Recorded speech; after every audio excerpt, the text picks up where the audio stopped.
तक की हेडलाइंस। अब देखते हैं खबरों को विस्तार से। और सबसे पहले बात आज के पहले एजेंडे की और बात चुनावी राज्यों की, जहां पर राजस्थान और तेलंगाना में धुआंधार प्रचार जारी है।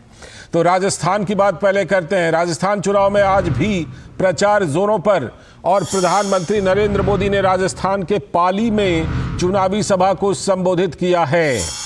तो इस संबोधन में पीएम ने खास तौर पर भ्रष्टाचार को लेकर कांग्रेस सरकार पर करारा हमला बोला। साथ ही दलितों और महिला सुरक्षा को लेकर कांग्रेस की नीतियों पर निशाना साधा। पीएम ने कहा कि कांग्रेस सिर्फ तुष्टीकरण की राजनीति में माहिर है, इसीलिए कांग्रेस को सबक सिखाना तो जरूरी है। साथ ही पीएम ने कहा कि राजस्थान की जनता कांग्रेस के भ्रष्टाचार, अत्याचार, दलित, किसान और महिला विरोधी काम से तंग आ चुकी है। प्रधानमंत्री नरेंद्र मोदी की आज राजस्थान के पीलीबंगा में भी रैली और शाम को बीकानेर में उनका रोड शो का भी कार्यक्रम है। और राजस्थान में ही बीजेपी के राष्ट्रीय अध्यक्ष जेपी नड्डा की भी आज राजसमंद और उदयपुर में जनसभाएं हैं।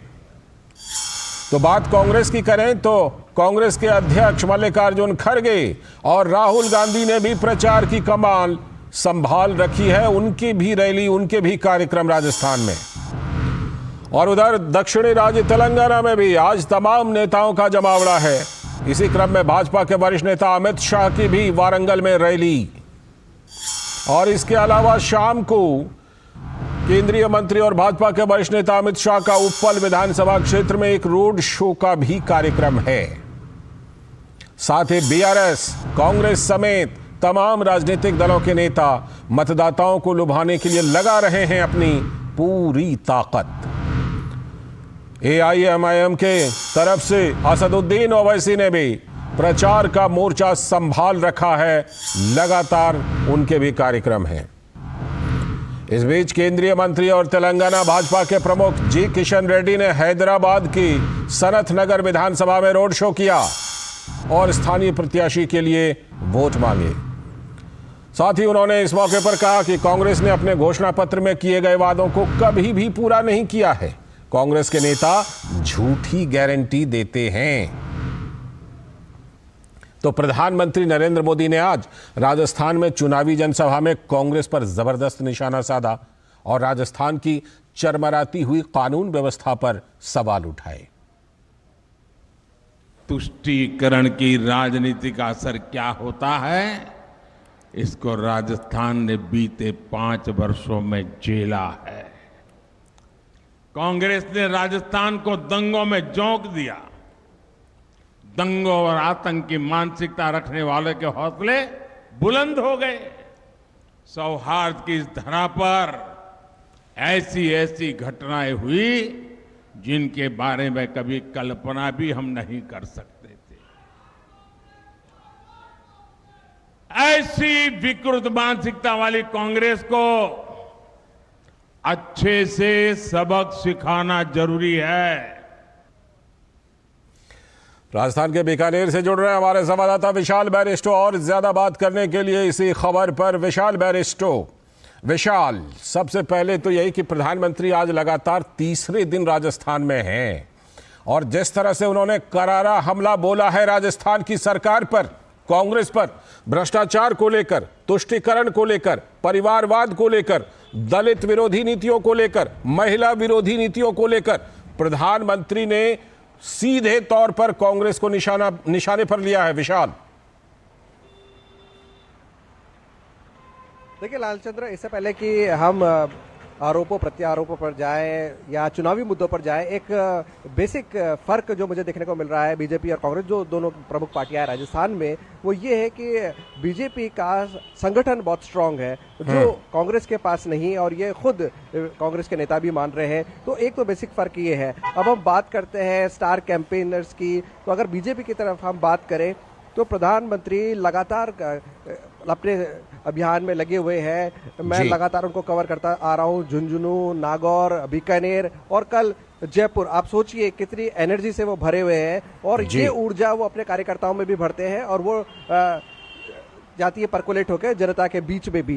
बीकानेर के अंदर आज शाम को उनका एक रोड शो होने वाला है जो शुरू होगा जूनागढ़ किले से और वो खत्म होगा गोकुल सर्किल पर, जिसके बीच में शार्दुल सिंह सर्किल आएगा, जसूर गेट आएगा और ये करीब 4 किलोमीटर का लंबा पैच जो है रास्ता है, इसके दोनों तरफ लोग खड़े रहेंगे और उनका अभिवादन करेंगे। जनता इस बात को अच्छी तरह से समझ रही है कि एक तरफ प्रधानमंत्री है, एक तरफ बीजेपी है जिसके सेंट्रल लीडरशिप है और वो जो फैसला लेती है वो सबको मंजूर होता है। देखिए राजस्थान में बीजेपी ने सीएम कैंडिडेट अनाउंस नहीं किया, कई तरह की बातें आई, वसुंधरा राजे को लेकर कई बातें हुई, लेकिन कांग्रेस पे अगर हम बात करें तो सचिन पायलट और अशोक गहलोत को एक साथ खड़े करके फोटो खिंचवाना पड़ रहा है राहुल गांधी को, कहना पड़ रहा है ऑल इज वेल। लेकिन मेरी पिछले महीने डीडी कॉन्क्लेव के दौरान जब सचिन पायलट से बात हुई तो उन्होंने ये माना कि देखिए जो हुआ है उसको कोई नकार नहीं सकता है। इतना जरूर कहता हूं कि चुनाव के दौरान हम सबको पार्टी हित में साथ होना पड़ेगा। ठीक, विशाल बात अगर कर लें कि बाकी पार्टियों के प्रचार की भी, कांग्रेस की तरफ से भी देखिए कांग्रेस भी कोई कसर तो नहीं छोड़ रही है। मल्लिकार्जुन खड़गे, राहुल गांधी धुआंधार प्रचार कर रहे हैं राजस्थान में। देखिए राजस्थान के चुनाव में अब तक तो पूरे कंट्री का जो फोकस था वो मध्य प्रदेश और छत्तीसगढ़ की तरफ था। 17 तारीख को वो समाप्त हुई चुनाव और अब हो रहा है राहुल गांधी और बाकी लोगों का जो फोकस है वो राजस्थान की तरफ आया। प्रियंका गांधी भी यहाँ पर अभियान कर रही है, चुनावी सभाएं कर रही है। तो जो मुख्य मुकाबला है बीजेपी और कांग्रेस के बीच में है और बीजेपी ने सभी 200 सीटों पर अपने उम्मीदवार उतारे। हालांकि एक कांग्रेस के कैंडिडेट है जिनकी अनटाइमली डेथ होने की वजह से अब चुनाव जो है, मतदान जो है 199 सीटों पर होगा। लेकिन कांग्रेस ने एक थर्ड फ्रंट है आरएलपी, उससे हाथ मिलाया है और उसके लिए एक सीट भी छोड़ी और जिसकी वजह से हमने स्टोरी दिखाई थी किस तरह से मिर्धा परिवार जो नागौर का बहुत नामी परिवार है और उनके बीच में चाचा और भतीजी के बीच में दरार आ गई। ज्योति मिर्धा ने नाराजगी में कांग्रेस को छोड़ दिया, बीजेपी का हाथ दामन थामा, जबकि चाचा हरेंद्र मिर्धा कांग्रेस के टिकट पर चुनाव लड़ रहे हैं। ठीक, चलिए विशाल बहुत बहुत शुक्रिया आपका। बीकानेर में आज रोड शो है तो आपसे जानकारी तो लेते रहेंगे, लेकिन फिलहाल आपका बहुत बहुत शुक्रिया जुड़ने के लिए और बात करने के लिए। और अभी वक्त है एक ब्रेक का और ब्रेक के बाद जब लौटेंगे तब करेंगे आज की खास चर्चा कि क्या राजनीतिक दलों के बीच फ्रीवी के वादों को लेकर होड़ सी लग गई है और क्या एक दूसरे पर कॉपी करने के आरोप लगा रहे हैं और विकास के बरक्स ये जो होड़ है ये कहां जाकर टिकती है। करेंगे चर्चा, बने रहिए डीडी न्यूज़ के।